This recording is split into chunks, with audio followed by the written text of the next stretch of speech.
We are today looking at a point that about Jesus' face. This face of Jesus was debated among the Christians as well as many scholars, historians, philosophers, everybody. They used to talk much differently about the face. But I am looking at it in a spiritual way. So though I call it the face of Jesus, I would like to say that okay, face of God, face of Lord, and face of Jesus. I would like to go in that direction. One thing we need to keep in mind, that is, whenever we say face of Jesus or seeking his face or something similar to that statement in the Bible, that is implied that we are seeking, we are asking for his presence, or we are taking ourselves in front of him. So this is why it mentioned as the face. Now, for example, the best example we can find is in the Bible, the Old Testament, when they are talking, that is the way they wrote the Bible. And in the Old Testament, we find that there are two brothers, the rivals, I could say, Esau and Jacob. Then that Jacob was fleeing from his older brother.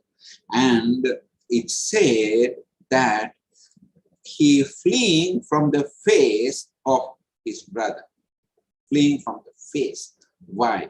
That face is so important that, someone coming in front of the face is that we need to understand that as a very important thing that, in our life. Another aspect that when we think of the Garden of Eden, when Adam and Eve committed sin, they didn't face God, or they didn't face Jesus. This is another meaning we find here. How can we face this?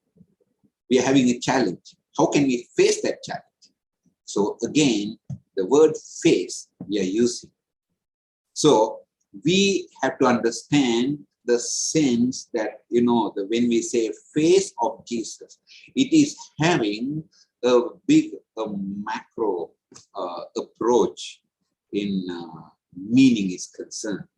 Now, let's go to Psalms chapter 33rd Psalm. So this is a beautiful Psalm, and many things we find here, and we heard reading this. And Psalms 33 verse 18, we find that something is mentioned here in this sentence. It says, the eyes of the Lord. The eyes of the Lord, where are they? The eyes are in the face of Jesus, or in the face of the Lord. Eyes. His eyes are on you. His eyes are on you. That his eyes are focused on us. So that is another aspect that we need to keep in mind. So we also have to understand, where should be our eyes focused to? This is another question in return to us. But that question is answered in Psalms 34. If you read in Psalms 34, verse 5, we find that those who look to him are radiant. Those who look to him are radiant because our eyes are focused on him and we become radiant. So this happened to Moses. Moses was focusing on Christ, or Jesus was there. We know as Adventists, we believe that, and it's very clear in the spirit of prophecy that Jesus was the one who came there to meet Moses. So after he met Jesus, and after his eyes set on him, what happened? His face lit up. The others can't see his face. So this face is so important for us, my dear brothers and sisters. The face of Jesus is very important for us. How much we want to see, we want to look at that face is the question. When you carefully read the book of Desire of Ages, the last pages of Jesus on earth, that now he was being denied by his the dearest disciple Peter. He denied him, and then but still he was in the vicinity. Then Desire of Ages, Sister White was penning very clearly, and she says that when Jesus looked at Peter, then that made the change in Peter. What happened was, Peter immediately he felt that he was wrong. He felt that he's guilty of exactly what Christ told him, and he remembered what Jesus was telling to him some time ago, or few hours ago. So all these things put together, he immediately made a change in his life. He went back to Garden of Gethsemane. Why? Because he looked into Jesus' eyes, and Jesus looked at him, according to the spirit of prophecy. My dear brothers and sisters, how far we like to see the face of Jesus, how far we are seeking his face, is another big question before us. We need to keep that in mind, that always we should be seeking his face. You know, when he's coming for the second time, the biggest problem the people are going to face once again is his face. They don't want to look at his face because they don't want to face his face. So that we need to understand.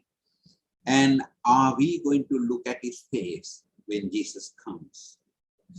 Are we going to be capable to look at his face?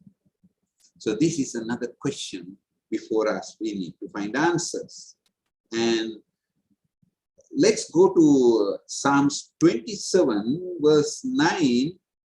I'm just taking only what is there in the verse without reading the whole verse. And here we find that Psalms 27, 9, the psalmist says, "Do not hide your face from me. Do not hide your face from me." This is an appeal. God wants to look at our face, and he wants us to look at him as well. And then we find in verse 8, the previous verse in the same chapter, Psalms 27, we find, "My heart has heard you." It says, "Seek my face, seek my face." God says that seek my face. So are we seeking his face? Are we seeking his face daily? Are we trying to look at his face daily? Are we trying to understand him daily? How are we facing him in that case? All because when we pray, we are facing him. When we are praying to him spiritually, we are looking at his face. And his eyes are set on us. We need to keep that in mind. His eyes are on us. So the argument a lot of people having, what does Jesus' face look like? How the face could be? Some say that, okay, he had blonde hair and a very fair complexion, and so in that case, Jesus would have born in Russia. He's an Asian and born in Palestine, and then we need to understand he would have probably had black hair, and we don't know about much of things. So let's go to heaven and see how he looks like. So that is the best we can do. Now, when we want to have a clue about his face, perhaps we can find a clue. But I said from the beginning that, okay, we are going to see his spiritual face. Okay, Matthew chapter 26. Matthew chapter 26, if you read verse 39, we find that Jesus fell with his face to the ground and prayed. He fell with his face to the ground and he prayed. That is what we find here. So that means Jesus had a humble face. He had a humble face. So are we having a humble face today, like Jesus? Or else are we having a very stuck up, proud face? So this is another question we need to ask ourselves. What kind of face we are carrying? Are we carrying Jesus's face with us? So, because Jesus humbled himself and he was praying his face down on earth. And that proves that Jesus had the humble face. He has a humble face. And also he has a praying face. Praying face. Always Jesus prays. And he always prayed, I could say. On earth, he prayed always. And now, even now, he's praying to the Father. He's praying to the Father on our behalf. On our behalf. We need to understand. We need to understand. We need to understand his face. We need to imitate his face.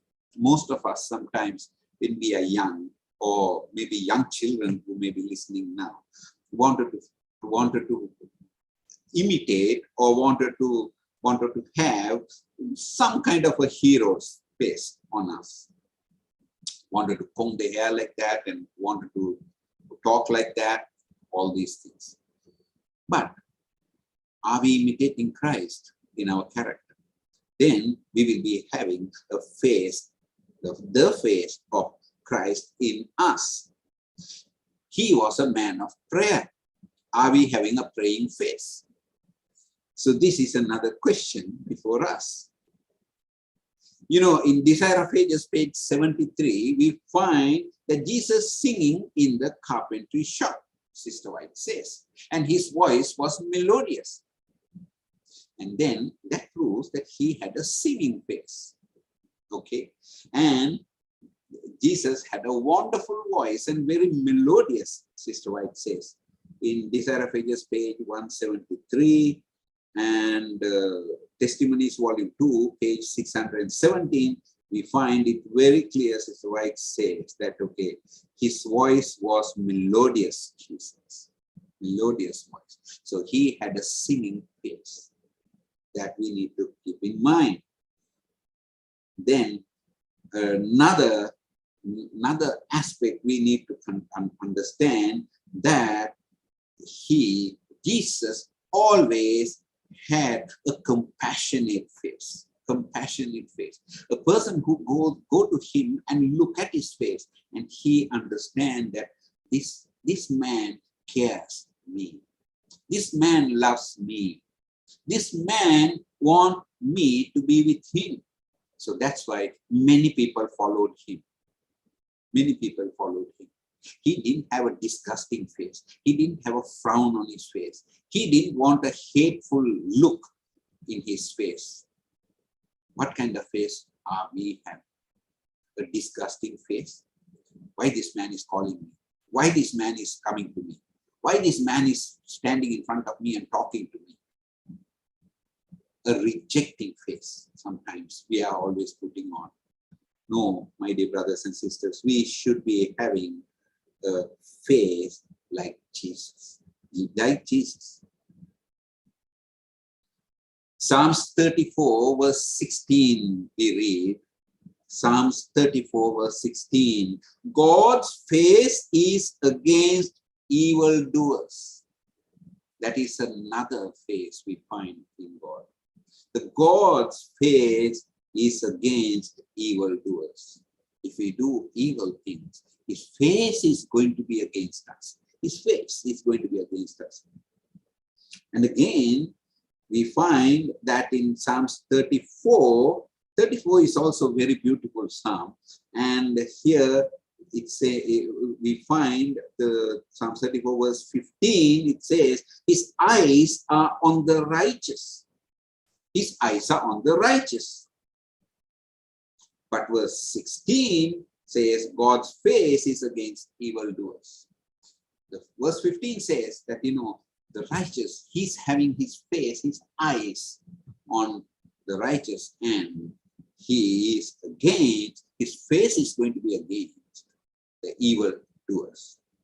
Why we are talking about the face so much? Because of the eyes of Jesus is upon the righteous, and his ears are open for those who cry to him, those who pray to him. He listens and he speaks to those who need his counsel. So it is important that you and me always seek his face. So this we need to keep in mind. This we need to keep in mind. Now, when we go to Matthew chapter 17, we find another face of Jesus. In Matthew chapter 17, we find that in the Mount of Transfiguration, it says that his face lit up like the sun. Nobody can look at his face. The face was like the sun. So that same face we are going to see when he comes in the clouds of heaven. Then the people, the evildoers will have his face against them. Why? They need to, or they seek to hide away from Jesus. So this we need to keep in mind. This we need to keep in mind. In Desire of Ages, page 726, we find that the Pilate's reaction, because Pilate found his face, he saw Jesus's face so clear, and he had the heavenly looks. According to Sister White, it says, we are told that, looked like sunshine, sunbeams was lighting it up. This is what Sister White was writing about how Pilate looked at Jesus's face. A very wonderful face, very clear face, and this is important for us to understand. Are we having a clear face? Those who are looking at us, those who see our faces, are they having that Christ look in our faces? This is another question we always need to keep in mind. We need to keep in mind. Again, about God's face, we find also in the First Chronicles 16:11, we find that it says that the Chronicles 16 also explaining to us that we are to seek his face. We are to seek God's face, it says. When we seek his face continually, he always helping us according to this promise in the book of Chronicles. We understand that we need to meditate on the word, meditate on Jesus's words and on Jesus. And Sister White is writing in the testimonies, we find that she says every day we need to meditate upon his crucifixion for us. How he sacrificed himself, how he provided salvation to ourselves. So then we will be seeking his face on the cross. That face always continue to look at us. There was a story told that there was a burglar entered a house. And this burglar happened to go there, and then he knew 100% nobody's in that house. And the house was empty, and then like nobody was there. And he wanted to take most of the valuable things from this house. And he slowly put the light on, and immediately he saw the picture of Jesus on the wall. So when this man looked at the picture, he knew that, it looks like Jesus is looking at him, and he was very uncomfortable. And then he thought, okay, when I'm in this direction, he's looking at me, fine, okay, I'll go to the other direction. So when he went there, also he looking at that picture, he found that, the same eye is looking at him again. And he was finding so difficult that he couldn't do what he was performing, efficiently, collecting everything possible within a short time period. Then he thought that this face is disturbing me. This face is disturbing me. So what he did was, he took that picture off and he turned it the other way. Then he continued what he was doing. My dear brothers and sisters, our life is also like that. We don't want to look at Jesus' face. We don't want him to look at ourselves, because we cannot continue what we are doing.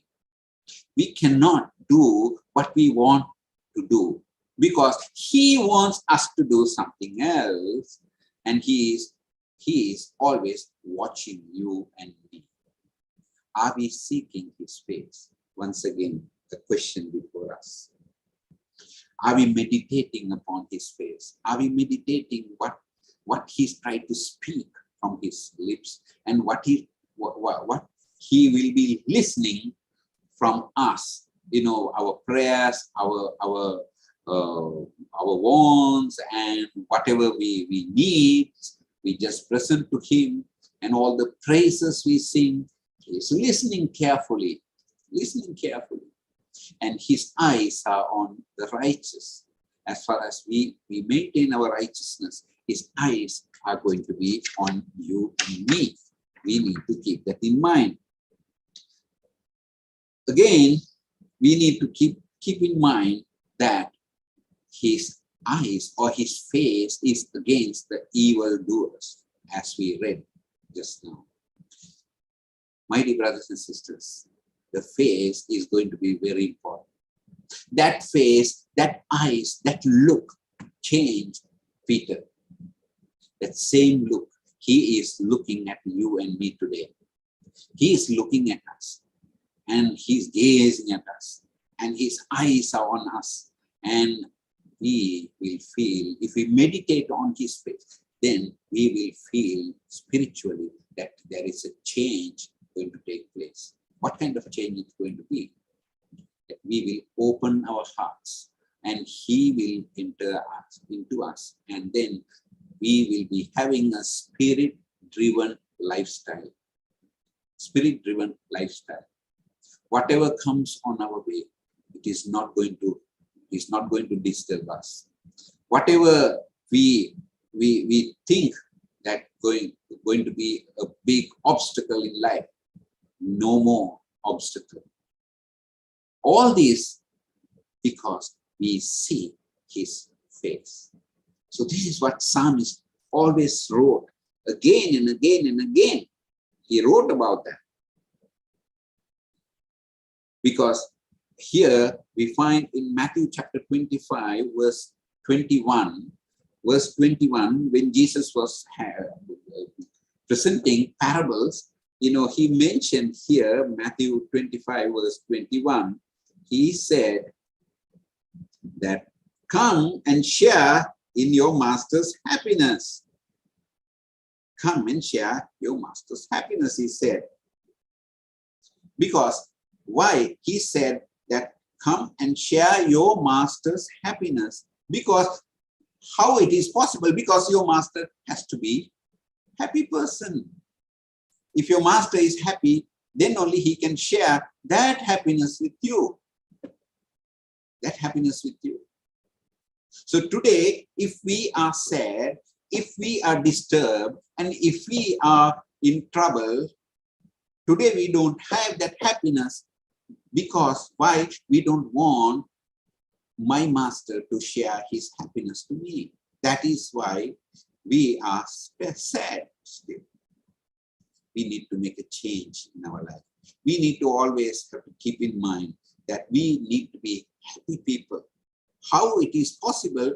Because only reason that we see his face and his eyes are on us, and he provides the confidence for life through his words, and he listens to our prayers. My dear brothers and sisters, let us commit ourselves. Let us make a promise today that we will seek his face. We will listen to him. We will listen to him, and we wait for his looks, and we always want to set our eyes on him so that he will take care of us. Let us face Jesus every day in our prayers. This is my vision prayer for today.